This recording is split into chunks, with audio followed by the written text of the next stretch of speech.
আচ্ছা আসসালামু আলাইকুম।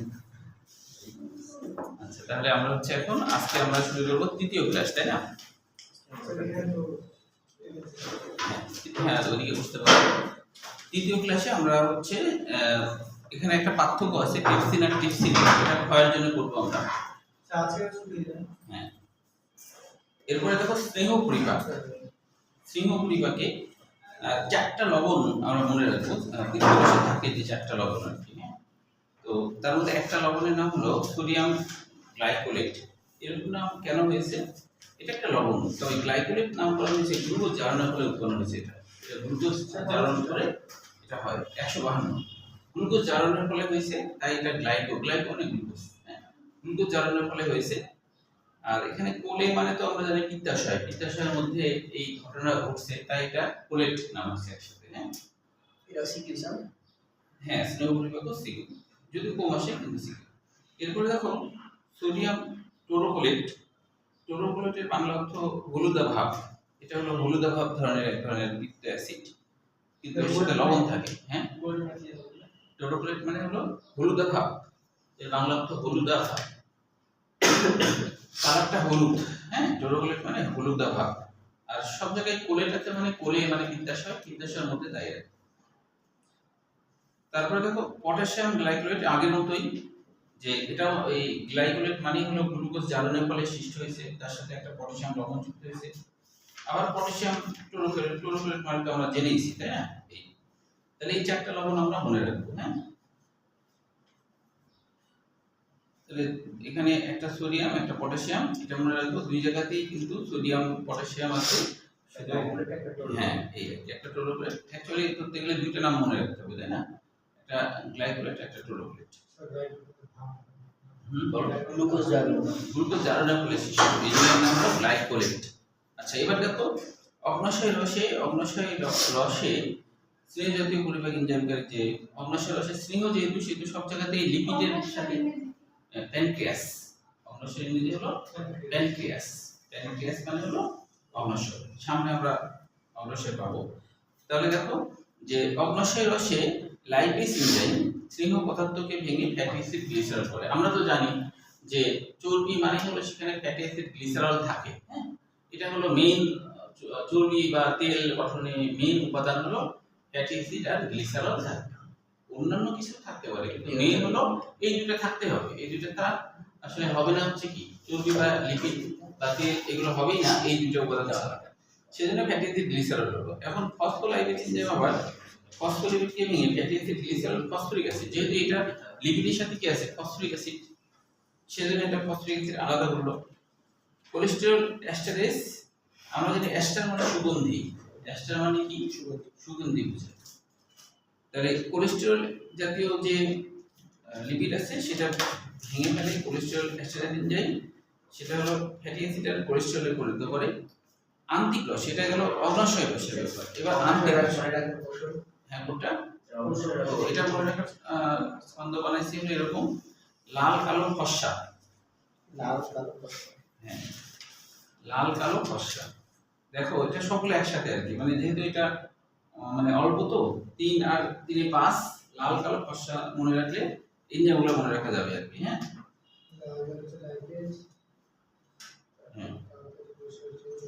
আলাদাভাবে অগ্নাশয় রস মনে রাখার জন্য বলেন, একসাথে দেখো সবগুলো মিলে লাল কালো ফর্সাতে 6টা মিলবে না, অগ্নাশয় একবারে সবগুলো মিলে আর কি। হ্যাঁ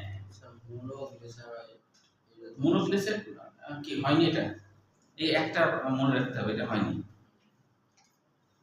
মনে রাখতে পারো যে লাল কালো ফর্সা মনে হচ্ছে, লাল কালো ফর্সা মনে হচ্ছে, তাহলে হয়ে গেল, তাই না? লাল কালো ফর্সা মনে হচ্ছে, মনে হচ্ছে মানে মনোগ্লিসাইড। মনোগ্লিসাইড মানে কি একটা গ্লিসারলের সাথে যদি একটা ফ্যাটি অ্যাসিড থাকে তখন এটার নাম মনোগ্লিসাইড। একটা গ্লিসারলের সাথে যদি একটা ফ্যাটি অ্যাসিড, তাহলে এটা মনোগ্লিসাইড। হ্যাঁ এটা সব এটা লিখতে হবে বর্ণনা, হ্যাঁ বর্ণনা না, মানে মূলত আসলে বর্ণনাটাই মেইন। হ্যাঁ বিক্রিয়া যদি তোমার একটু ভুলভাল হয় ছুটে যায় তাও মার্ক তুমি ভুল পাবা। হ্যাঁ কিন্তু মেইন বর্ণনাটাই মেইন, এটা আগে বিক্রিয়া হলো মানে বায়োলজির ক্ষেত্রে বিক্রিয়া দেওয়া খুব একটা আবশ্যক না, এটা হলো নীতিমালার মধ্যে বলা আছে, ঠিক আছে।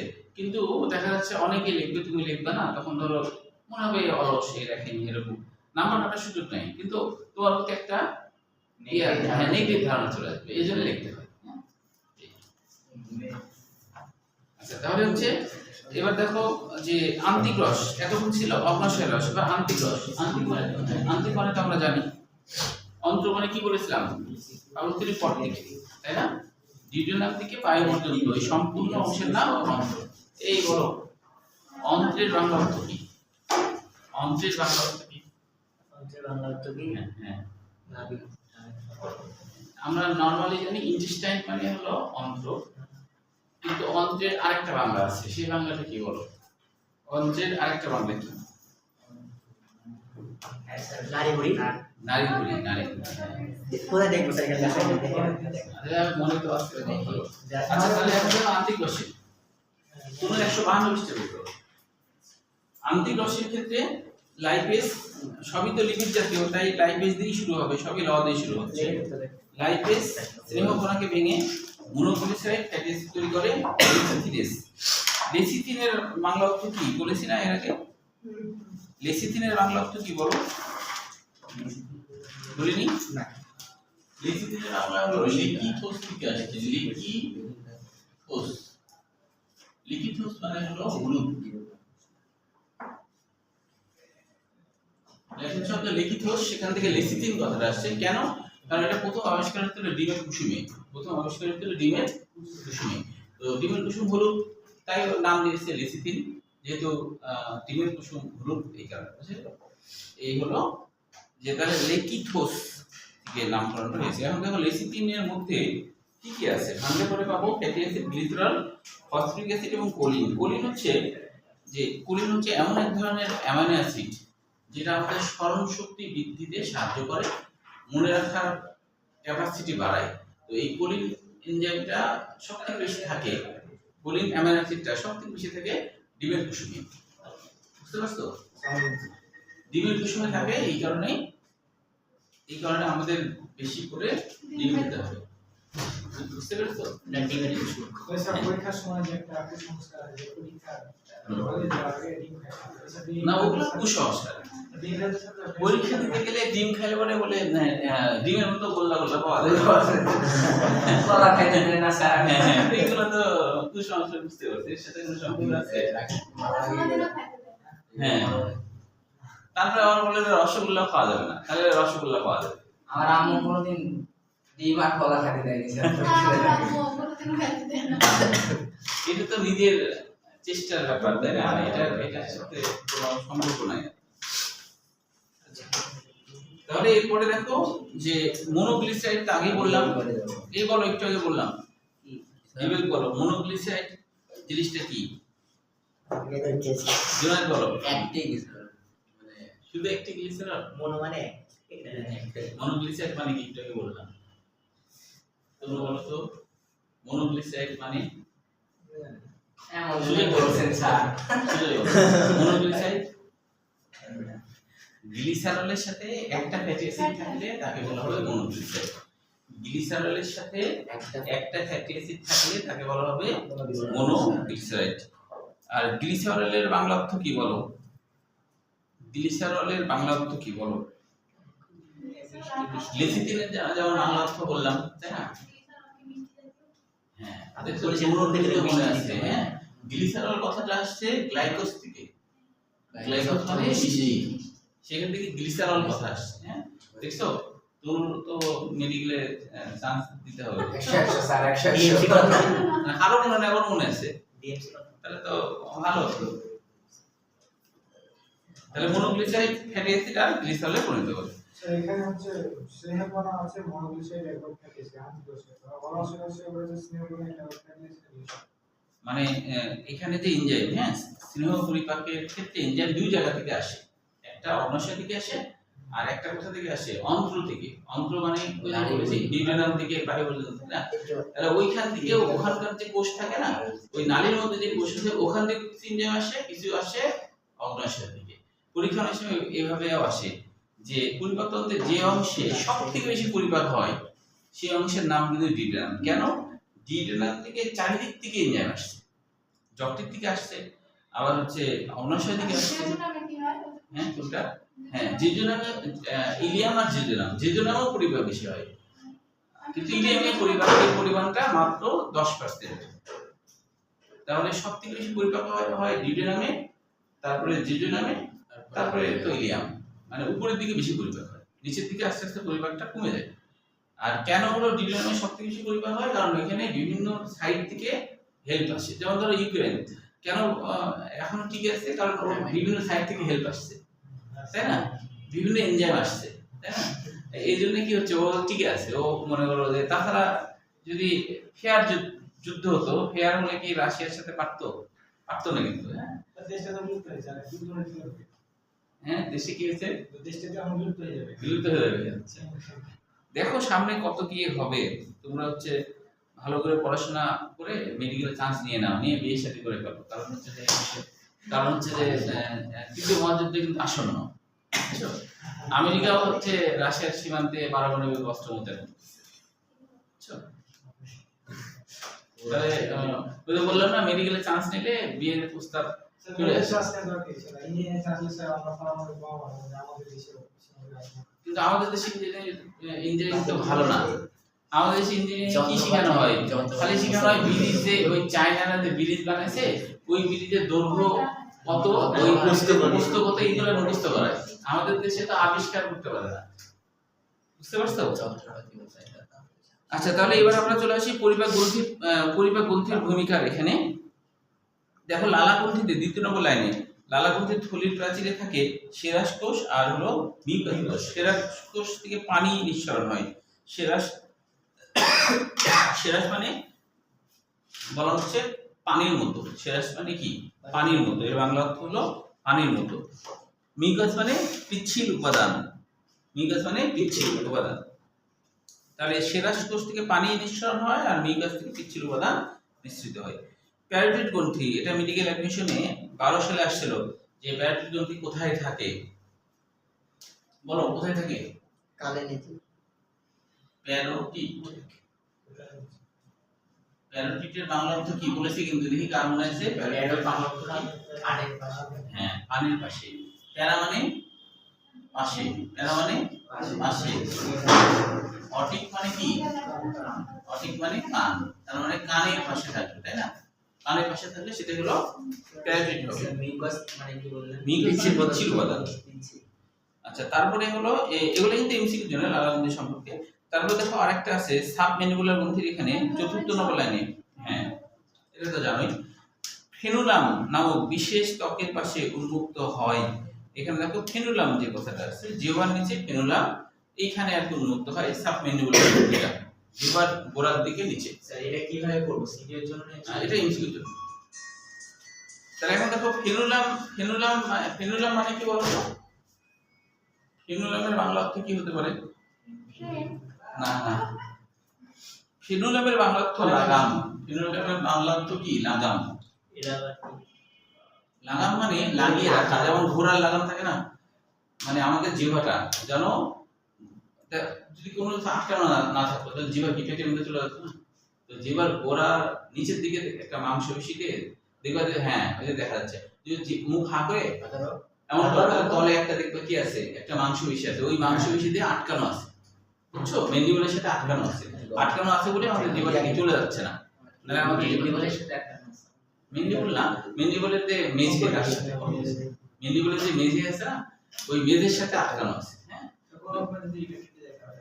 এটা কেটে গেলে জিহ্বা তোমার ইয়ার মধ্যে চলে যাবে, পেটের মধ্যে চলে যাবে, তাহলে আবার হাত ঢুকে বের করতে হবে। তাহলে এটা আমাদের দিয়ে রাখছে কেন? এটা যেন ভিতরে চলে না যায় সেই জন্য, বুঝতে পেরেছো? তাহলে ফেনুলাম দিয়ে আটকানো থেকে এটা মনে রাখবো, এটা একটা এমসিকিউ। তারপরে দেখো লালা নিয়ে একজন পূর্ণবয়স্ক মানুষ দৈনিক 1200 থেকে 1500 মিলিলিটার লালা ক্ষরণ করে। এটা একটু কোরিলেটেড করে পড়বা। আগে এটা পড়া ছিল যেমন যকৃতের পড়া হচ্ছে ও ওখানে একই জিনিস দিয়ে গেছে। আচ্ছা লালার উপাদানটা পড়বা এমসিকিউর জন্য, পানির পরিমাণ আর কোষীয় উপাদান। পিএইচ। হ্যাঁ ওই তো পানি পিএইচ বললাম ওই যে এর মধ্যে পিএইচ তো আগে বললাম যে মুখ গহ্বরে ও বলিনি না, বললে তো পড়া হয়েছে নাকি এটা? ওই 5 থেকে 1500টা হয়েছে। ও এটা হচ্ছে, আচ্ছা এটা হয়নি। পিএইচ তো খুবই গুরুত্বপূর্ণ। পিএইচ হলো 6.2 থেকে 7.4, আর লালার উপাদান 1 আর 2।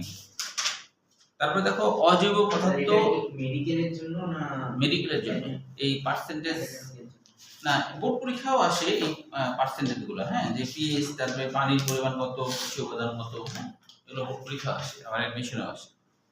দেখো অজৈব পদার্থ, অজৈব পদার্থ, জৈব পদার্থ এগুলো সাধারণত অ্যাডমিশনে আসে।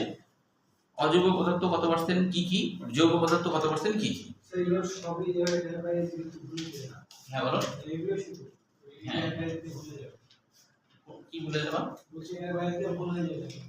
এর বাইরে দিলে তখন আচ্ছা নিচে তো একটা বেশি সেটা ভুলে যাবে। হুম, আচ্ছা লালার কাজটা ক্ষয়ের জন্য করতে হবে, হ্যাঁ, 3টা করলে হবে। লালার কাজের মধ্যে যে বিষয়গুলো গুরুত্বপূর্ণ তার মধ্যে হলো 1 নম্বর পয়েন্ট, 4 নম্বর পয়েন্ট, 6 আর 8। এখানে দেখো কিছু বিষয় আছে, যেমন জেরোস্টোমিয়া কি, 2 নম্বর পয়েন্টে আছে জেরোস্টোমিয়া, পাইছো? জেরোস্টোমিয়া মানে হলো মুখের শুষ্কতা। জেরো মানে শুষ্ক, জেরো মানে শুষ্ক, স্টোমা মানে মুখ। মুখের শুষ্কতা মানে যখন হলো আমাদের লালাক্ষরণ হবে না ঠিকঠাক মতো, হ্যাঁ, লালাক্ষরণ যদি না হয় তাহলে আমাদের মুখটা কি হবে, শুষ্ক থাকবে। এই যে মুখটা শুষ্ক থাকবে এটা হলো জেরোস্টোমিয়া, হ্যাঁ। তো কারো কারো একটা রোগ হিসেবে হয় তখন এটাকে বলা হয় জেরোস্টোমিয়া, হ্যাঁ। আচ্ছা এরপরে হলো ক্লোরাইড, সেলিভারি অ্যামাইলেজ কে ক্লোরাইড হলো সবচেয়ে করে সেলিভারি অ্যামাইলেজ, এটা আমরা মনে রাখবো। স্টার্টে পলিসি ভেঙে মলটোডেক্সিন, হ্যাঁ বলো, হ্যাঁ, তো সেলিভারি মানে লালা, সেলিভারি মানে লালা, ইংরেজিতে সেলিভারি বলা হয়, বাংলায় বলা হয় লালা, হ্যাঁ। লালার অ্যামাইলেজ এনজাইম, লালার অ্যামাইলেজ এনজাইম, টাইলিন আর অ্যামাইলেজ এক কথা, হ্যাঁ। বাইকার্বনেট এটা গুরুত্বপূর্ণ, লালার অম্লতা এটা তো ওইদিকেও আছে। তারপরে হলো লালা হচ্ছে অ্যান্টিব্যাকটেরিয়াল সিস্টেমের অংশ। এবার আমরা চলে আসি যকৃতে। যকৃত পড়তে হবে এমসিকিউর জন্য। যকৃতের মধ্যে আমাদের যেটা লাগবে সেটা প্রথম অবস্থানের লাস্ট লাইনটা, এটি একটি বই করা অন্তঃকরা গ্রন্থি হিসেবে কাজ করে। দেখতে লালচে বাদামি রঙের, দেখতে লালচে বাদামি রঙের। গঠনের প্রথম 6 লাইন পর্যন্তই এমসিকিউ, অর্থাৎ হলো প্রথম 6 লাইন মানে কি, যকৃত থেকে নিয়ে দেখো ডান খণ্ডটি সবচেয়ে বড়, এটা মেডিকেল অ্যাডমিশনে 2বার আসছে, মেডিকেল অ্যাডমিশনে 2বার আসছে। এমএটি ওই যে কোন খণ্ডটি সবথেকে বড়, 16 সালে আসছে, 20 সালে আসছে, তাহলে আবার 4 বছর পরে তোমাদের আসতে পারে। ও তোমার 25-এ, ও একবার মিস গেলে হলে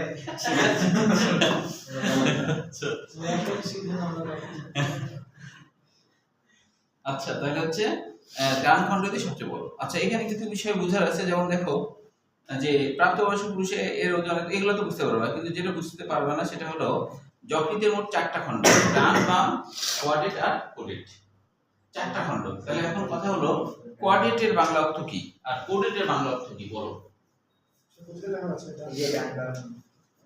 আপনি 3 নম্বর লাইনের পাশে পাইছো?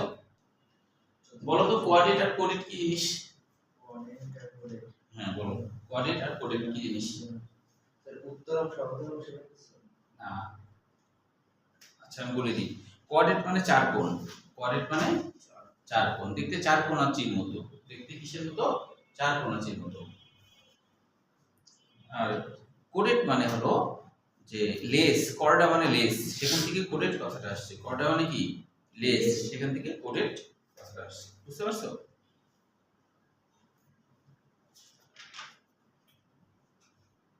লেস বলতে কোনটা বলছে? হ্যাঁ, কোডেট লেস কেন? ও দেখতে লেজের মতো যে, মানে 4টা খণ্ড তো। এখন মনে করো অন্য খণ্ডগুলা তো ওরকম ডান বাম কেন বললো, ওটা একটা ডান দিকে আছে একটা বাম দিকে আছে, তো ওইটা ধরো 4 কোণ না বা লেজের মতো না, কিন্তু পরবর্তী যে 2টা খণ্ড আছে একটা পুরো 4 কোণ দেখতে, আর একটা দেখতে লেজের মতো লম্বা, তাহলে তখন নাম দিতে হবে ওইটাই, যেরকম দেখতে সেরকম হিসেবে তো নাম দেবো, তাই কি না, নাকি? এই বুঝতে পেরেছো? আচ্ছা এবার দেখো যে এখানে একটা কথা আছে যে অভিন্ন পিত্তনালী, দেখো এখানে একটা কথা আছে যে অভিন্ন পিত্তনালী, হ্যাঁ, অভিন্ন পিত্তনালী গঠন করে যা অ্যাম্পুলা অফ ভ্যাটার নামে নালীর মাধ্যমে ডিউডিনামে উন্মুক্ত হয়। এটা আবার কি? অ্যাম্পুলা অফ ভ্যাটার, দেখো ভ্যাটার হলো বৈজ্ঞানিক নাম, অ্যাম্পুলা মানে স্ফীতি। অ্যাম্পুলা মানে কি? স্ফীতি। মনে করো যকৃতের মধ্যে যেটা হয় যে আমাদের ধরো এটা পিত্ত, এটা মনে করো পিত্তথলি, মানে এটা পিত্তথলি। এখন যকৃতের মধ্যে, এই যকৃতের মধ্যে ধরো এমন বিভিন্ন শাখা প্রশাখা আছে, আমি এটা করে রাখছি অবশ্য। এটা মনে করো একটা ধরো এদিকে গেল, একটা এদিকে গেল, এইভাবে করে এসে তারপরে এইভাবে করে এসে। এখন তোমার দেখো এইটা হলো অভিন্ন, এই জিনিসটা, এই যে এটা হলো পিত্তথলি। পিত্তথলিতে কিন্তু যকৃতের ডান বাম দিকে কিছু পিত্তরস জমা হচ্ছে, তারপর আবার পিত্তরস এদিক দিয়ে বের হয়ে এটা কোথায় যাচ্ছে? ডিউডিনামে যেয়ে মুক্ত হচ্ছে। তো এখানে যে কথাটা বলছে যে দেখো বলছে অভিন্ন পিত্তনালী, এটি পিত্তনালীর সাথে মিলিত হয়ে অভিন্ন পিত্তনালী, এইটার নাম অভিন্ন পিত্তনালী।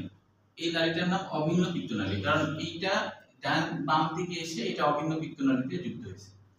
পিত্তনালীতে যুক্ত হয়েছে বলেই পিত্তথলিটা যখন এই পিত্তথলির রসটা যখন এই বরাবর আসে তখন এদিক দিয়ে আসে। এটা কোথায় আসে? এখানে ধরো ডিউডিনাম আছে, তাই না? ডিউডিনামে যখন ঢুকে তখন এটা একটু স্ফীতি অর্জন হয়, একটু স্ফীতি হয়। এই স্ফীতি হলো না একটু, এই স্ফীতিকে বলা হয় অ্যাম্পুলা। অ্যাম্পুলা মানে স্ফীতি। অ্যাম্পুলা মানে কি? অ্যাম্পুলা মানে স্ফীতি। অ্যাম্পুলা মানে স্ফীতি। মনে করো এটা যকৃতের, এটা হলো ডান খণ্ড আর এটা মনে করো বাম খণ্ড। হ্যাঁ, তো ডান আর বাম খণ্ড থেকে একটা অভিন্ন পিত্তনালী আছে যেটা পিত্তথলির সাথে কানেক্টেড, এজন্য এটার নাম অভিন্ন পিত্তনালী। এজন্য এটার নাম অভিন্ন পিত্তনালী, যেটা হলো যে নালীটা পিত্তথলির সাথে পিত্তথলির সাথে কানেক্টেড আছে, এই জন্য বলছি। হ্যাঁ, তো এই জন্যই ডান বামের কথা লেখা আছে হলো। এটা হচ্ছে অ্যাম্পুলা ভ্যাটার নামে। হ্যাঁ, অ্যাম্পুলা ভ্যাটার নামকরণ কেন হয়েছে? দেখো এইখানে যখন যুক্ত হয়, অন্য কলেজে দেখে আরো ভালো বুঝতো, অন্য কলেজে দেখে অ্যাম্পুলা ভ্যাটার নামকরণ কেন হলো? এইটা যখন এখানে যুক্ত হয় তখন এটা একটু স্ফীতি অর্জন হয়, একটু স্ফীত হয়ে যায়। হ্যাঁ, একটু স্ফীত হলো না? এই যে স্ফীত হয়, এই স্ফীতটাকে অ্যাম্পুলা বলে। অ্যাম্পুলা মানে স্ফীতি, অ্যাম্পুলা মানে স্ফীতি। বুঝতে পেরেছো কিনা? এই আর কি। হ্যাঁ, আচ্ছা, তাহলে এখন এখান থেকে কি হচ্ছে? এখান থেকে কিন্তু যকৃতের ডান বাম বিভিন্ন জায়গা থেকে এরা আরো অনেক শাখা প্রশাখা, যকৃত কলিগুলা থেকে পিত্ত রসগুলা এখানে প্রথমে জমা হয়, এইখানে জমা হয়। হ্যাঁ, জমা হওয়ার পরে যখন কোলেসিস্টোকাইনিন, আমাদের একটা হরমোন আছে, হ্যাঁ, এই হরমোনের নাম হলো কোলেসিস্টোকাইনিন। কোলে মানে পিত্তাশয়, কোলে শিষ্ট মানে সংকোচন, মানে পিত্তাশয় সংকোচন যে ঘটায়। তো ওই হরমোন এখানে টাচ করলে, এই পিত্তথলিতে টাচ করলে তখন এটা এরকম সংকোচন প্রসারণ করে, তখন রসটা তখন অটোমেটিকলি নিচের দিকে নেমে আসে, ডিউডিনামে চলে আসে। তাহলে এটার নাম অভিন্ন পিত্তনালী, কারণ সবাই কিন্তু পিত্তনালী, এটা হলো একটা নালী যেটা ডান বাম সবার জন্য একটা, এজন্য এটা অভিন্ন পিত্তনালী। হ্যাঁ, পিত্তথলিতে পাথর হয়ে গেল যে যারা বেশি চর্বি জাতীয় খাবার বেশি খায় এবং হচ্ছে যারা অলস জীবনযাপন করে, তাদের অনেক সময় যে চর্বি জাতীয় খাবারের মধ্যে থেকে কিছু ক্যালসিয়াম লবণ থাকে, ক্যালসিয়াম লবণ পিত্তরস যেটা তৈরি করে, তো ওই লবণগুলোর সাথে কোলেস্টেরল মিক্সচার করে একটা পাথরের মতো গঠন তৈরি করে। তখন এই বরাবর কেটে ফেলে, এটা কেটে ফেলে এটা জল দিয়ে দেয়, তখন ডাইরেক্ট পিত্তরস কি ডিউডিনামে যায়। তখন একটু তো সমস্যা হয়, তার সারা জীবনের জন্য বেশি তেলাক্ত খাবারটা নিষেধ থাকে, কম খাইতে হয়। হ্যাঁ, পাথর দেখবা যে বেশিরভাগ বড় লোক মানুষেরই পাথর হয়, গরিবদের খুব একটা পাথর হয় না, তাই না? বড় লোকদের পাথর হয়, বড় লোকরা বেশি খায়, তাই না? তারা দেখা যাচ্ছে যে প্রতিদিনই দেখা যায় যে মাংস, তাই না? একদিনে একজন খায় না। হ্যাঁ, তো ওই জন্য ওদের বেশি হয়। আচ্ছা, এটা বুঝলা? তাহলে এখন দেখো যকৃতের আনুবীক্ষণিক গঠন, এটাও এমসিকিউ হিসেবে করতে হবে। এটা হলো যকৃতের আনুবীক্ষণিক গঠনে যকৃত হলো গ্লিসন ক্যাপসুল, এটাও বেশ কয়েকবার আসছে। হ্যাঁ, যকৃতের বাইরের দিকে তোমরা কলিজা কিনলে দেখবা কলিজার উপর একটা পাতলা পর্দা থাকে, হ্যাঁ, পাতলা যে পর্দা, ওটাই হলো গ্লিসন ক্যাপসুল, ওটাতে আবৃত থাকে। তারপর হচ্ছে যকৃতের অভ্যন্তরে এই যে গ্লিসন ক্যাপসুল, এটা যকৃৎ যে খন্ড খন্ড চারটা খন্ড আছে না, তো এই চারটা খন্ডকের ভিতরেও এই গ্লিসারল ক্যাপসুল এই আবরণটা চলে গেছে। আবার যকৃৎ হচ্ছে যে চারটা খন্ডক ছাড়াও ও কিন্তু আরো ছোট ছোট খন্ডকে খণ্ডিত, সেই সব খন্ডকের মধ্যে গ্লিসারল ক্যাপসুলের আবরণ, বাইরে একটা পাতলা আবরণ থাকে। কেন? কারণ যকৃতের মধ্যে এরকম পাতলা আবরণ এই জন্য থাকে, যকৃৎ তো মোটামুটি ভালো বড়, প্রায় 1.5 কেজি ওজন। এখন যকৃতে যদি এরকম ছোট ছোট ভাবে লোবিউল থাকে, খন্ডক থাকে, তাহলে সুবিধা হলো কোনো কারণবশত ধরো এই জায়গায় জীবাণু আক্রমণ করছে, এই গ্লিসারল ক্যাপসুল থাকার কারণে এইটুকু অংশে ক্ষতিগ্রস্ত হবে, সহজেই আরেকটা অংশে সংক্রমণ হবে না। বেশি দিন ধরে রোগে ভুগলে জীবাণু শক্তিশালী হয়ে গেলে হতে পারে, কিন্তু সেই জন্যই ষষ্ঠে কি করছে, খন্ড খন্ড করছে, যাতে একটা খন্ড নষ্ট হলে আরেকটা নষ্ট না হয়। এই জন্যই এটাকে একটা আবরণ দিয়ে ঢেকে রাখা হয়। বুঝতে পারছো কি? এটাই হলো, এটাকে বলা হয়। হ্যাঁ বলো। হ্যাঁ, যকৃতের ভিতরে চারটা খন্ডক ছাড়াও এর মধ্যে আরো অনেক খন্ডক আছে, চারটা খন্ডক ছাড়াও এর মধ্যে আরো অনেক খন্ডক আছে। বুঝতে পারছো? আচ্ছা, এবার দেখো যে বলছে এই যে খন্ডকগুলা, এই যে বলছে এটি যকৃতের অপসারণ করে যকৃৎ লোবিউল। আচ্ছা, লোব মানে খন্ডক, আর কোল মানে কি? ছোট ছোট খন্ড। তাহলে কোথাও যদি উল থাকে তাহলে উল তার ছোট ছোট খন্ড, অসংখ্য ছোট ছোট খন্ডকে। এখন এই খন্ডগুলো দেখতে কেমন? বলছে এই লোবিউলগুলা 5 বা 6 বাহু বিশিষ্ট বহুভুজ আকার, অধিকাংশ লোবিউল 1 মিলিমিটার ব্যাস বিশিষ্ট। এটুকু পর্যন্ত 5 বা 6 বলতে এরকম বোঝায় যে এদের ভুজ হলো, মনে করো এরকম হতে পারে, এরকম বেঞ্জিনের মতো। তাহলে এটা কি 6টা বাহু না? 6টা বাহু না, তাই কি না? আবার 5টা হতে পারে, আবার 5টা হতে পারে। তাহলে এখানে কিন্তু এর কিন্তু যকৃৎ কোষ, হ্যাঁ, গোটাটাই কি যকৃৎ কোষ। এইভাবে যকৃৎ কোষগুলা তাহলে সরভুজ আকৃতির হয়েছে অথবা পঞ্চভুজ আকৃতির হয়েছে, তাই না? এরকম।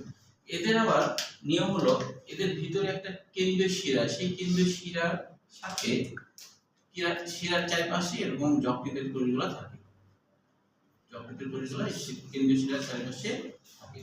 তখন এদের মাঝে মাঝে কিছু গ্যাপ থাকে না, কিছু গ্যাপ থাকে, এই যে ফাঁকা জায়গা, এই ফাঁকা জায়গাটির নাম হলো সাইনোসয়েড। এই ফাঁকা জায়গার নাম হলো সাইনোসয়েড। এই ফাঁকা জায়গার নাম কি? সাইনোসয়েড। তো সাইনোসয়েড কেন? সাইনাস যোগ এড মানে গহ্বরের মতো, সাইনোসয়েড মানে গহ্বরের মতো। এরা হলো 1 মিলিমিটার ব্যাস বিশিষ্ট। তারপরে আর এখান থেকে তোমার করতে হবে আমাদের ওই যে 2 লাইন বাদ দিয়ে লোবিউলের মাঝে রক্ত চলাচলের জন্য সাইনোসয়েড নামক ফাঁকা স্থান থাকে। সাইনোসয়েডগুলো কাপ্পার কোষ দিয়ে আবৃত। সাইনোসয়েডগুলোর আশপাশে কাপ্পার কোষ মানে কি? শ্বেতকণিকা, এক ধরনের শ্বেতকণিকা। তো কাপ্পার কোষ দিয়ে আবৃত, এটা এমসিকিউ জন্য করতে হবে। কাপ্পার কোষ হলো এক ধরনের শ্বেতকণিকা। ওই শ্বেতকণিকার নাম কি? ম্যাক্রোফেজ শ্বেতকণিকা। ওই শ্বেতকণিকার নাম কি? ম্যাক্রোফেজ। ম্যাক্রোফেজের নাম শুনছো? এই দেখো, আমরা জানি শ্বেতকণিকা 5 ধরনের আছে, তার মধ্যে একটা হলো মনোসাইট, তাই না? মনোসাইট নাম শুনছো না? মনোসাইট। তো এই যে মনোসাইট আছে না, এই মনোসাইটটাই যখন 4-5 গুণ বড় হয়ে যায় তখন তার নাম হয় ম্যাক্রোফেজ। একই জিনিসের 2 রকম নাম, বুঝতে পারছো? মনোসাইট ও বড় হয় যখন জীবাণু দ্বারা আক্রান্ত হয়, আমাদের যকৃতের মধ্যে বিভিন্ন জীবাণু ঢুকে খাদ্য খাওয়ার মাধ্যমে এটা তখনই ও উদ্দীপ্ত হয়ে সাইজে বড় হয়ে যায়, বুঝছো? বড় হয়ে গেলে তখন হচ্ছে তার নাম হয় ম্যাক্রোফেজ। এবার যকৃতের সঞ্চয় ও বিপাকীয় ভূমিকা। যকৃতের সঞ্চয় ভূমিকা খুবই গুরুত্বপূর্ণ জিনিস, পরীক্ষায় প্রায় এটা দেয়, এই জন্য টেক্সটটা চিহ্ন দিয়ে রাখতে হবে। যকৃতের সঞ্চয় ভূমিকা। যকৃতের সঞ্চয় ভূমিকাতে যে 6টা পয়েন্ট আছে, এই 6টা পয়েন্ট মনে রাখার একটা ছন্দ বানিয়েছি, এই ছন্দের মাধ্যমে মনে রাখতে পারবো। সেটা কি দেখো, সেটা হলো গাভীর পচা মিনারেল। গাভীর পচা মিনারেল মানে গাভীর পচা মিনারেল খাইছে, হ্যাঁ হ্যাঁ, গাভীর পচা মিনারেল। দেখো প্রত্যেকটা মিলবে। গাভীর হলো গাতে কি হয়? গ্লাইকোজেন সঞ্চয়, তাই না? ঘতে কি? ভিটামিন সঞ্চয়, আগে পিছনে সমস্যা নেই, হ্যাঁ। রতে কি হয়? রক্ত সঞ্চয়, তাই না? তারপরে দেখো পচাতে কি হয়? পিত্ত রস সঞ্চয়। চাতে কি হয়? চর্বি ও অ্যামাইনো অ্যাসিড সঞ্চয়, মিনারেল তো মিনারেল, তাহলে গাভীর পচা মিনারেল, মিনারেল মনে থাকবে কিনা? হ্যাঁ এই, তাহলে দেখো গ্লাইকোজেন সঞ্চয় মনে রাখবা। আগে আছে হ্যাঁ, বলো। আগে কোনো আছে না ও এখানে একটু এমসিকিউ আছে, এটা বলতে ভুলে গেছি। যেমন প্রথম লাইনে দেখো আছে যকৃতের সঞ্চয় ভূমিকে দেহের ওজনের প্রায় 3 থেকে 5%ই হলো যকৃৎ। তারপরে এখানে একটা কয়ের জন্য কোশ্চেন আছে, সেটা হলো যকৃৎকে জৈব রসায়নাগার বলা হয় কেন? পাইছো এটা? হ্যাঁ, যকৃৎকে জৈব রসায়নাগার বলা হয় কেন, এটা কয়ের জন্য কোশ্চেন হয় বা ক্ষয়ের জন্য হতে পারে। হ্যাঁ, জৈব রসায়নাগার, যকৃৎকে জৈব রসায়নাগার বলা হয় কেন, ক্ষয়ের জন্য হতে পারে। হ্যাঁ, তাহলে যকৃতের মধ্যে যাবতীয় বিপাক হয়, যাবতীয় ক্রিয়া বিক্রিয়া ঘটে, তাই না? এই জন্য এটাকে জৈব রাসায়নিক বা জৈব রসায়নাগার বলা হয়। ঠিক আছে, তারপর হলো এখানে আরেকটা এমসিকিউ আছে, যকৃতের মধ্যে প্রায় 5% জৈবনিক কাজ সম্পূর্ণ হয় বলে বিজ্ঞানীদের ধারণা। এটুকু এমসিকিউ। হ্যাঁ, আচ্ছা তাহলে এখন এগুলো একটু বুঝি। যকৃতের সঞ্চয় ভূমিকা, গ্লাইকোজেন সঞ্চয় মনে রাখবা। আমরা যে খাদ্য খাবার খাই না, আমরা যে খাদ্য খাবার খাই, এই খাদ্য খাবার কিন্তু পরিপাকতন্ত্র পরিপাক যখন করে, কার্বোহাইড্রেট জাতীয় খাবারগুলো সব গ্লুকোজে পরিণত হয়। হ্যাঁ, প্রোটিন জাতীয় খাবার তো আমরা জানি অ্যামাইনো অ্যাসিডে পরিণত হয়, লিপিড বা তেল জাতীয় ফ্যাটি অ্যাসিড গ্লিসারলে পরিণত হয়। তো যকৃৎ যে কাজটা করে তোমার হচ্ছে যে রক্তে যদি মনে করো আমরা কোনোদিন বেশি খেয়ে ফেললাম, তাহলে তো রক্তে যদি সব গ্লুকোজ মিশে যায় তাহলে একটা জটিলতা আছে। জটিলতা হলো রক্তের ভারসাম্য নষ্ট হবে। এই কারণে যকৃৎ যে কাজটা করে, তুমি যতই কার্বোহাইড্রেট খাও না কেন, কম বেশি যাই খাও, যকৃৎ সবগুলা সঞ্চয় করে রাখবে। কিন্তু যকৃৎ গ্লুকোজ আকারে সঞ্চয় করতে পারে না, কারণ গ্লুকোজ হচ্ছে দ্রবণ তৈরি করে ফেলে। ধরো যকৃৎ কোষের মধ্যে গ্লুকোজ দিছে, সাইটোপ্লাজমের মধ্যে দ্রবণ হয়ে থাকবে, দ্রবণ হয়ে থাকলে ব্যবহার প্রক্রিয়ার মাধ্যমে অন্য কোষ থেকে আবার রক্তে মিশে যাবে। তো ওই জন্য যকৃৎ যে কাজটা করে, গ্লুকোজগুলোকে গ্লাইকোজেন বানায়। গ্লাইকোজেন জিনিসটা কি? গ্লাইকোজেনের বাংলা অর্থ কি বলো দেখি? গ্লাইকোজেনের বাংলা অর্থ কি তুমি বলো তো? গ্লাইকোজেনের বাংলা অর্থ কি তুমি বলো? এরা কি পাল্লা দেখতে? গ্লাইকোজেন মানে হলো দানাদার শর্করা। এটার বাংলা অর্থ হলো দানাদার শর্করা। এটার বাংলা কি? দানাদার শর্করা। তো এই দানাদার শর্করা যখন করে, তখন তো আর এটা মানে এক কোষ থেকে আরেক কোষে যাওয়ার সুযোগ আছে? সুযোগ নাই। তখন কিন্তু এক কোষ থেকে আরেক কোষে যাওয়ার কোনো সুযোগ নাই। গ্লুকোজ হচ্ছে মিষ্টি আর গ্লাইকোজেন দানাদার শর্করা। হ্যাঁ, গ্লাইকোজেন মানে দানাদার শর্করা। তাহলে এখন খেয়াল করো, এই দানাদার শর্করা যদি করে রাখে, তাহলে কিন্তু আর গ্লুকোজগুলা মানে 1250টা গ্লুকোজ দিয়ে একটা দানাদার শর্করা হয়। 1250টা গ্লুকোজ দিয়ে একটা দানাদার শর্করা হয়। এই দানাদার শর্করা বানাইলে তখন কিন্তু যকৃতের মধ্যে, যকৃৎ কোষের মধ্যে সুন্দর করে থেকে যাবে, কারণ এটা দ্রবীভূত হবে না। আর দ্রবীভূত হলেই তো বিপদ, তাই না? এই কাজটা কি করে? এই কাজটা করে ইনসুলিন। বুঝে গেল? এই কাজটা কি করে? ইনসুলিন। ইনসুলিনের এটা কাজ। ইনসুলিন হচ্ছে যে সবসময় রক্তে গ্লুকোজের মাত্রা কমায়, রক্তে গ্লুকোজের মাত্রা কমায়। ওর কাজ হলো রক্তে গ্লুকোজ দেখলেই ধরে ধরে গ্লাইকোজেন বানাবে। বুঝতে পারছো? এটা হলো ওর কাজ। হ্যাঁ, ওই জন্য দেয়, কারণ ডায়াবেটিস হলে, ডায়াবেটিস দুই রকমের আছে, একটা টাইপ 1 একটা টাইপ 2। যেটা টাইপ 1 সেটা হলো জিনগত সমস্যা, মানে যকৃতের অগ্ন্যাশয়ের মধ্যে ইনসুলিন ঠিকঠাক ভাবে তৈরি হয় না, এটা জিনগত সমস্যা। আর টাইপ 2 হলো যে জিনগত সমস্যা না, এটা হলো যেটুকু তৈরি হয় ঠিকই তৈরি হচ্ছে, কিন্তু ওই মানুষটা এত বেশি খায় দায় করে যে ওর শরীর বেশি মোটা হয়ে গেছে, তখন যেটুকু ইনসুলিন আসছে ওইটুকু দিয়ে কভার হচ্ছে না, তখন রক্তে গ্লুকোজের মাত্রা বেড়ে যাচ্ছে। এটাকে বলে টাইপ 2। বুঝলেন? ওজন হ্রাস পায় না। হ্যাঁ, ডায়াবেটিস যদি 1 হয় ওজন হ্রাস পাবে। হ্যাঁ, ডায়াবেটিস 2 হলে ওজন আসবে। ওজন বাড়বে। ডায়াবেটিস 2 হলে ওজন বাড়বে, আরো বেশি বেশি খিদা টিদা লাগবে। আচ্ছা, তাহলে এখন দেখো যে গ্লাইকোজেন সঞ্চয় কেন করে এটা বুঝলাম, ইনসুলিন এই কাজটা করে। ঠিক আছে, আচ্ছা তারপর বলছে গ্লাইকোজেনেসিস অতদূর এখনো যাইনি তো, আমরা এখন সঞ্চয় ভূমিকা দেখছি। গ্লাইকোজেনের ভিতরে গ্লাইকোজেনেসিস এনজাইম। ও আচ্ছা, এটা তাহলে বলে দিই, অপর পৃষ্ঠে আছে অবশ্য। জেনেসিস মানে তৈরির প্রক্রিয়া, জেনেসিস মানে গ্লাইকোজেন তৈরির প্রক্রিয়া। ওই পৃষ্ঠা দেখো, এখানে রাখতে হবে না, ওই পৃষ্ঠা। আমার বিষয়ে হ্যাঁ, ওই পৃষ্ঠা। গ্লাইকোজেনেসিস মানে গ্লাইকোজেন তৈরির প্রক্রিয়া। আচ্ছা, এরপরে দেখো রক্ত সঞ্চয়। এটা একটু মনে রাখতে হবে এমসিকিউর জন্য, সৃজনশীল এটা কিন্তু এমসিকিউর জন্য মনে রাখতে হবে। 1500 ঘন সেন্টিমিটার রক্ত সঞ্চয় করে। ওই যে বললাম যে তোমার কোর রিলেটেড করে করা উচিত, যেমন লালা 1200 থেকে 1500, আবার এখানে দেখো রক্ত 1500, আবার প্রস্রাব প্রতিদিন হয় 1500। তাহলে তাহলে তিনটাই মনে রাখা যাবে 1500 একটা কিডনির ধারণ ক্ষমতা কত? মানে এই প্রস্রাব ধারণ ক্ষমতা প্রায় 1 লিটার, তবে গড় হচ্ছে 800 মিলিগ্রাম। বুঝছো? গড়। সর্বোচ্চ 1000 মানে 1 লিটার সর্বোচ্চ 1 লিটার। আচ্ছা, এবার দেখো রক্ত সঞ্চয়, তাহলে 1500 এটা মনে রাখবো, খুবই গুরুত্বপূর্ণ। তারপর দেখো ভিটামিন সঞ্চয়, এইটা তো মেডিকেল অ্যাডমিশনে অনেকবার আসছে, হ্যাঁ, এটা খুব স্ট্রাকচার দিয়ে রাখতে হবে, বোর্ড পরীক্ষা আসে, সেটা এইভাবে আসে। পানিতে দ্রবণীয় ভিটামিন কোনটি? পানিতে দ্রবণীয় হ্যাঁ ভিটামিন কোনটি? এটা মনে রাখার টেকনিক হলো ডব্লিউবিসি মনে রাখতে হবে, ডব্লিউবিসি। দেখো ডব্লিউবিসি মনে রাখলে কিভাবে মনে থাকবে, দেখো খেয়াল করো তুমি, ডব্লিউ মানে কি পানি, বিসি মানে পানিতে দ্রবণীয় ভিটামিন বিসি। ডব্লিউবিসি মনে থাকলে মনে থাকবে না, ডব্লিউ মানে কি পানি, আর বিসি মানে কি পানিতে দ্রবণীয় ভিটামিন, তাহলে ডব্লিউবিসি মনে রাখলে মনে থাকবে না। আচ্ছা, চর্বিতে দ্রবণীয় ভিটামিন মনে রাখবে কিভাবে, চর্বিতে দ্রবণীয় ভিটামিন মনে রাখবা, এডেক মনে রাখবা, এডেক মনে রাখবা, একটা শব্দ করে দিবা, এডেক। এটা কি চর্বিতে দ্রবণীয় মনে থাকবে, এডেক মনে থাকবে। আচ্ছা, তাহলে হচ্ছে এডেক মনে রাখলে কি ভিটামিন এ ডি ই কে, এডেক একসাথে করে, তাই না? আচ্ছা, তারপর হ্যাঁ কোনটা চর্বিতে মনে রাখবো এডেক। এটাকে একটা এই চারটা অক্ষরে একটা শব্দ বানাবা, এডেক। ঠিক আছে, বুঝতে পারা গেল কি এই টেকনিকটা বোঝা গেল? হ্যাঁ স্যার, এটা একটু আলাদা। স্যার বিবেক মনে একটা হ্যাঁ বিবেক মানে এই আচ্ছা, বিতে বিসি মনে রাখলে বিবেক।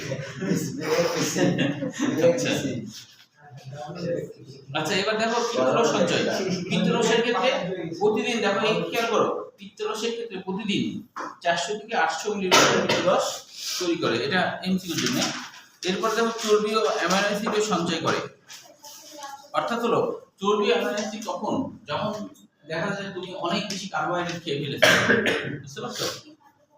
খেয়াল করো, প্রতিদিন তুমি মনে করো যেটুকু কার্বোহাইড্রেট খাও, কোনো কারণবশত একদিন মনে করো অনেক কার্বোহাইড্রেট খেয়েছো, হ্যাঁ, যে একদিন মনে করো ফ্রি মিষ্টি খাইছো, প্রচুর মিষ্টি খাই ফেলছো, হ্যাঁ, যে মনে করো যে অনেক খাওয়ার কারণে তোমার কার্বোহাইড্রেট অনেক বেড়ে গেছে। তো যখন কিন্তু যে কাজটা করবে, ওই যে কার্বোহাইড্রেট যে বেশি হয়ে গেল, ওই কার্বোহাইড্রেট ফেলাই দিতে চাইবে না। কেন ফেলাই দিতে চাইবে না? যেমন প্রোটিন কিন্তু ফেলাই দেয় ডিঅ্যামিনেশন প্রক্রিয়ার মাধ্যমে, প্রোটিন বেশি হয়ে গেলে ওটা জমা না করে ফেলাই দেয়, কিন্তু কার্বোহাইড্রেট ফেলাই দেয় না, কারণ চিন্তা করে যে জমা করে রেখে দিই, ভবিষ্যতে যদি লোকটা না খাইতে পারে তাহলে আমি তখন হেল্প করবো। এই জন্য একটা মানুষ 21 দিন পর্যন্ত না খেয়ে বাঁচতে পারে যদি তাকে পানি দেওয়া হয়, তাহলে বুঝছো? কারণ ওই চর্বিগুলাই তখন গলে গলে ওকে হেল্প করে। তো ওই জন্যই কিন্তু কার্বোহাইড্রেট কখনো ফেলে দেয় না, সব জমা করে রাখে, কি আকারে? চর্বি আকারে। চর্বি তো পানিতে দ্রবীভূত হয় না, ওই দানাদার শর্করার মতো চর্বি আকারে জমা। হ্যাঁ, বেশি জমা হলে ক্ষতি না? না, ক্ষতি তো অবশ্যই, কিন্তু তোমাকে ভবিষ্যতে বাঁচায় রাখার জন্য চর্বি আকারে জমা করে রাখবে। বেশি জমা হলে তো ক্ষতি, কারণ ওই জমাটা এমন এমন জায়গায় জমা হয়ে যায়, যে জায়গায় জমা হলে তোমার ক্ষতি, ওই যে হার্ট অ্যাটাক হতে পারে, স্ট্রোক হতে পারে, তাই না? আচ্ছা, যাও তাহলে, বুঝতে পারছো? তাহলে সেই অংশটা তুমি ইউটিউবে দেখে নাও, হ্যাঁ তুমি, তাহলে হচ্ছে বুঝতে পেরেছো? তাহলে এই কারণে যে বলছে চর্বি ও অ্যামাইনো অ্যাসিড সঞ্চয়। তো কিছু ক্ষেত্রে কার্বোহাইড্রেট গুলাকে চর্বি আকারে জমা করে, কিছু অ্যামাইনো অ্যাসিডও জমা করে, কিন্তু সেটাকে চর্বিতে রূপান্তরিত করে ফেলতে পারে অতিরিক্ত গুলাকে। স্যার এটাকে বুঝতে পারছেন লাইনটা পড়ে শোনো চর্বিতে হচ্ছে শর্করা গ্লুকোজ না, গ্লুকোজ শর্করা আর চর্বি ভিন্ন জিনিস তো। দুটাই কিন্তু হ্যাঁ, জোরে বলো, দুইটাই গ্লুকোজ। হ্যাঁ, মানে কেন হচ্ছে দেখো, মানে হলো আমরা জানি শর্করা বা কার্বোহাইড্রেট জাতীয় যে খাবারগুলো, হ্যাঁ, এইটা তুমি যখন বেশি খাবা, বেশি খেয়ে ফেলেছো, ঠিক আছে, তো তখন হচ্ছে যকৃতের কোষের মধ্যে মনে করো গ্লাইকোজেন যেটুকু বানানোর বানাই ফেলেছে, আর মনে করো কোষে জায়গা নাই গ্লাইকোজেন বানানোর, তখন শর্করা গুলাকে বা গ্লুকোজ গুলাকে বা কার্বোহাইড্রেট গুলাকে রূপান্তরিত করে লিপিড বানাই ফেলবে, বুঝতে পেরেছো? মানে চর্বি বানাই ফেলবে তখন। যখন দানাদার শর্করা হিসেবে জমা করার আর কোনো স্কোপ থাকবে না, তখন এই কাজটা করবে। বুঝতে পারলি তো? তাহলে মিনারেল সঞ্চয়ের এখানে কিছু বিষয় বোঝার আছে। মিনারেল সঞ্চয় দেখো বলছে যকৃৎ লৌহ ও পটাশিয়াম সঞ্চয় করে। লোহিত রক্তকণিকার ভাঙনে হিমোগ্লোবিনের যকৃতের কাপ্তার কোষের মাধ্যমে ভেঙে হিম ও গ্লোবিনে পরিণত হয়। তার মানে আমরা জানি হিমোগ্লোবিনে দুইটা জিনিস আমরা খেয়াল করো। হিমোগ্লোবিন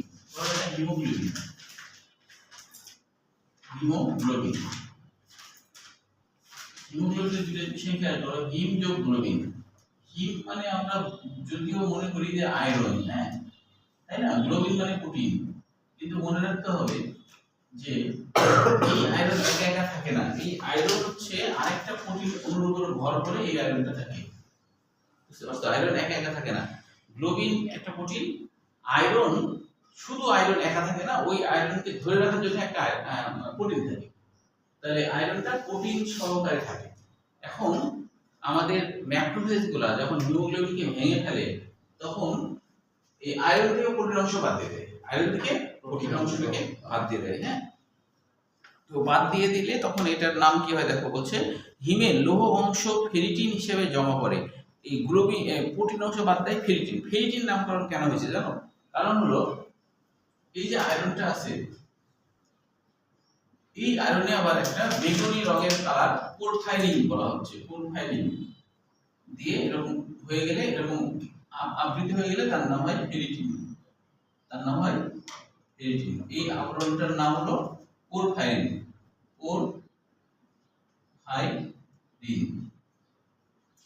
এই আবরণটার নাম হলো পোরফাইরিন। এই আবরণ দিয়ে আবৃত হলে তখন তার নাম হয় কি? ফেরিটিন। তার মানে ওর সাথে যে নিজস্ব প্রোটিন ছিল সেটা বাদ দিয়ে দিল। বাদ দিয়ে যে আয়রন, ওই আয়রনের বাইরে একটা অতিরিক্ত আবরণ দিয়ে আবৃত করে রাখলো, তার নাম হলো পোরফাইরিন। তাহলে এই পোরফাইরিনের বাংলা অর্থ বেগুনি। পোরফাইরিন হলো বেগুনি কালারের হয়, হ্যাঁ। এছাড়াও কপার, জিঙ্ক এবং কোবাল্ট ইত্যাদি মিনারেল স্বল্প মাত্রায় যকৃৎ সঞ্চয় রাখে। তাহলে এটা হলো গুরুত্বপূর্ণ সৃজনশীল, যকৃতের সঞ্চয় ভূমিকাটা। এরপরে দেখো যকৃতের বিপাকীয় ভূমিকা। শুধু কার্বোহাইড্রেট বিপাক, এটাই পরীক্ষায় বেশি আসে। শুধু কার্বোহাইড্রেট বিপাক, অর্থাৎ হলো শর্করা বিপাক যেটা। এই জিনিসগুলার নামগুলার বাংলা অর্থগুলো যদি খেয়াল করো তাহলে কিন্তু তোমার খুব সহজ হবে। এটা এটুকু শেষ করে 5 মিনিটে হয়ে যাবে। হ্যাঁ, মনে রাখার ছন্দগুলি দেখো। এখানে প্রথমে দেখো বাংলা অর্থগুলো একটু জেনে নাও, তাহলে দেখো যে খুব সহজেই তুমি মনে রাখতে পারবে। প্রথমে বলা হচ্ছে শর্করা বিভাগে গ্লাইকোজেনেসিস। এটা তো আমরা আগেই বলেছিলাম, তাই না? জেনেসিস মানে তৈরি প্রক্রিয়া, তাহলে গ্লাইকোজেন তৈরি প্রক্রিয়া, এটা হলো গ্লাইকোজেনেসিস। তো রক্তে সবসময় 100 ঘন সেন্টিমিটার রক্তে 90 মিলিগ্রাম গ্লুকোজ থাকতেই হবে। এটা হলো সাধারণ নিয়ম। মানে না যদি থাকে, কম বেশি যদি হয়, তাহলে রক্তের ভারসাম্য ঠিক থাকবে না। তো রক্তে 100-র মধ্যে 90 এরকম গ্লুকোজ থাকবে। এর বেশি হলেই তখন ইনসুলিন অ্যাক্টিভ হবে। ইনসুলিন কি করবে? গ্লুকোজগুলোকে গ্লাইকোজেন বানাবে অথবা চর্বি বানায় রেখে দেবে। বুঝতে পেরেছো কি? তো গ্লাইকোজেনেসিস প্রক্রিয়াতে মনে রাখতে হবে যে গ্লাইকোজেন মানে দানাদার শর্করা, আর জেনেসিস মানে তৈরি প্রক্রিয়া, মানে গ্লুকোজগুলোকে দানাদার শর্করা বানানোর যে প্রক্রিয়া, এটা হলো গ্লাইকোজেনেসিস।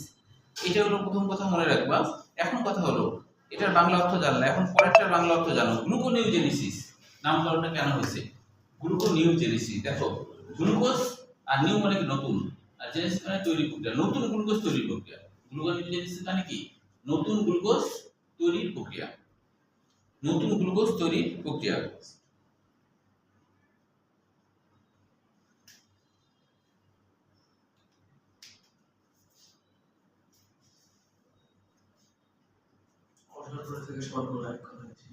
হ্যাঁ, তাহলে দেখো গ্লুকোনিওজেনেসিসের ব্যাপারটা হলো যে অশর্করা জাতীয় খাবার, অর্থাৎ অশর্করা জাতীয় খাবার থেকে গ্লুকোজ তৈরি করতেছে পুনরায় নতুন করে, তাই এর নাম গ্লুকোনিওজেনেসিস।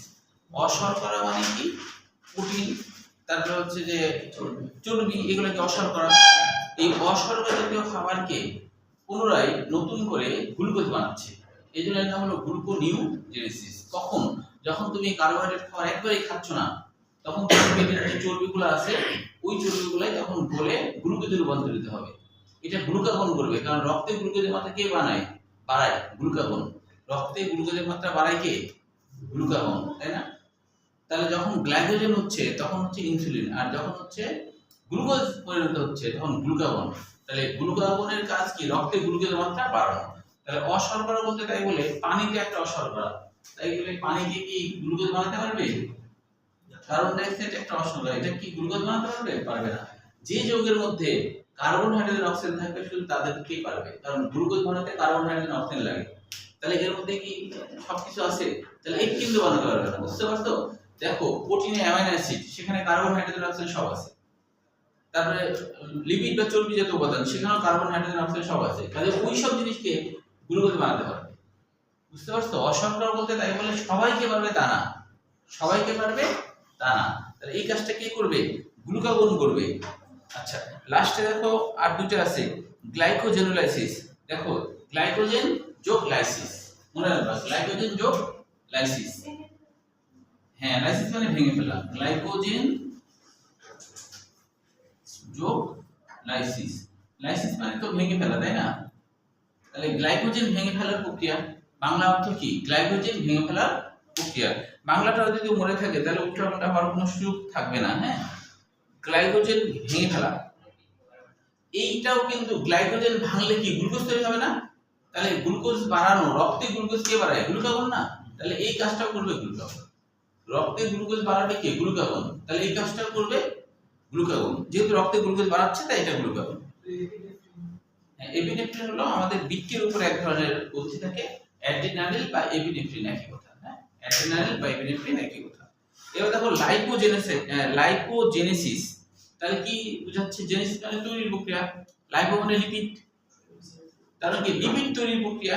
তার মানে কি লিপিড তৈরির প্রক্রিয়া, জেনেসিস মানে তৈরির প্রক্রিয়া। কখন লিপিড তৈরির প্রক্রিয়া হবে? যখন হচ্ছে তুমি কার্বোহাইড্রেট জাতীয় খাবার অনেক কম খেয়েছো, তাই না? ঠান্ডা লাগছে? তারপরে যদি খাওয়া একটা বন্ধ করি, তাহলে হচ্ছে হ্যাঁ বলো।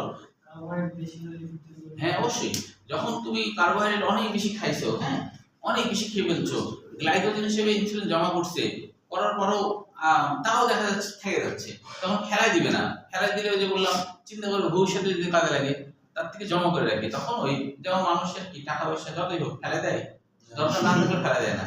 এই ব্যাংক ওই ব্যাংক, এই করে সেই করে জমি কিনে, তাই না? টাকা জমায় না?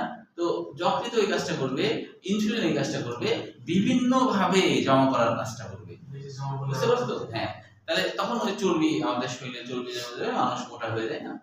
তাহলে এই জন্য এর নাম হচ্ছে লাইপোজেনেসিস। লাইপো মানে লিপিড, জেনেসিস মানে তৈরির প্রক্রিয়া, লিপিড তৈরির প্রক্রিয়া। অশর্করা যত খাবারকে লিপিড বানায় ফেলছে, বুঝতে পেরেছো? এটাই হলো লাইপোজেনেসিস। তাহলে এই কাজগুলো কিন্তু যেহেতু এটা হলো মানে এটা কি, এটা লিপিড বানাচ্ছে, মানে কি গ্লুকোজ গুলা কার্বোহাইড্রেট গুলাকে লিপিড বানাচ্ছে। তার মানে কি ইনসুলিন কি রক্তে গ্লুকোজের মাত্রা কমায়। কিন্তু একটা প্যাচের কোশ্চেন কিছু খেয়াল করো, যদি পরীক্ষা এইভাবে আসে যে রক্তে গ্লুকোজের মাত্রা কমায় কি, আমরা জানি ইনসুলিন, কিন্তু আমি যদি বলি টিস্যুতে গ্লুকোজের মাত্রা বাড়ায় কে, তাহলে কি হবে বলো? টিস্যুতে গ্লুকোজের মাত্রা কে বাড়ায়, তাহলে কি হবে? রক্তে গ্লুকোজের মাত্রা বাড়ায় গ্লুকাগন, রক্তে গ্লুকোজের মাত্রা বাড়ায় হ্যাঁ কমাই কই না, বাড়ায় গ্লুকাগন বাড়ায় না, ইনসুলিন কমায়। রক্তে গ্লুকোজের মাত্রা বাড়ায় কে? গ্লুকাগন। রক্তে গ্লুকোজের মাত্রা কমায় কে? ইনসুলিন, তাই না? ইনসুলিন। তো এখন বলো যে টিস্যুতে গ্লুকোজের মাত্রা বাড়ায় কে? ইনসুলিন। ঠিক বলেছো। কেন? কারণ রক্তের গ্লুকোজ গুলো তো টিস্যুর মধ্যে ঢোকা যাচ্ছে না, তাহলে টিস্যুতে গ্লুকোজ বাড়ছে না। তাহলে এখানে কিন্তু একটা প্যাচ আছে, রক্তে বললে একটা উত্তর, টিস্যুতে বললে আরেকটা উত্তর। আচ্ছা ঠিক আছে, তাহলে এই পর্যন্তই থাক। ওরা উপায় বললেন না? হ্যাঁ, ও মনে রাখতে উপায় না, কেবলই শেষ হলো নাকি? ও আচ্ছা, ঠিক আছে, হয়ে গেছে।